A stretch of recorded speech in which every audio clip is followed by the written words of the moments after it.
So what's gosh, there was so many really inspiring stories that I had the privilege of curating. Let me start with one of my favorites, which was Microsoft. Okay. When Satya Nadella took the helm there, he had inherited quite a divided, competitive uh, uh, culture of people who he referred to as know-it-alls, because Bill and Steve had previously led the culture to be very competitive. They wanted to, they believed that the best ideas would prevail if you had made people compete with each other, but that had outlived its usefulness because what they needed people to be able to do was collaborate. And Satya began his work with his leadership team by asking them, in a very comfortable setting sitting around couches rather than around a table on one of their early offsites, let's flip the script and say that Microsoft now works for you. How is Microsoft going to be a platform for you to live out your purpose? Because he knew that if he wanted to activate the sense of deep meaning and purpose in 140,000 employees, it was going to have to start with them.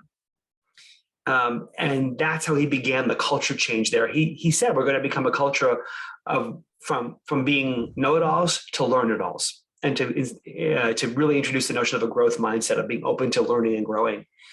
Kathleen Hogan, who is his sort of chief people officer and architect of the culture, I spent a bunch of time with her interviewing her to understand what were some of the practical things they did.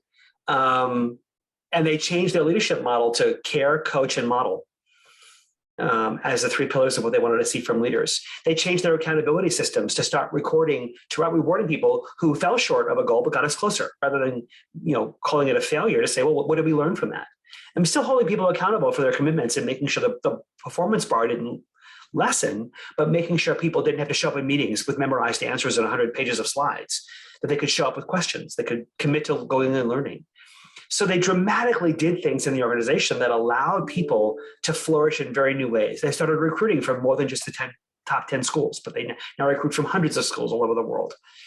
And in the 7 years since Satya started there, the culture has changed dramatically. And they would all say, Kathleen would still say, we have to earn it every day. We still have a ways to go. We're still learning and growing.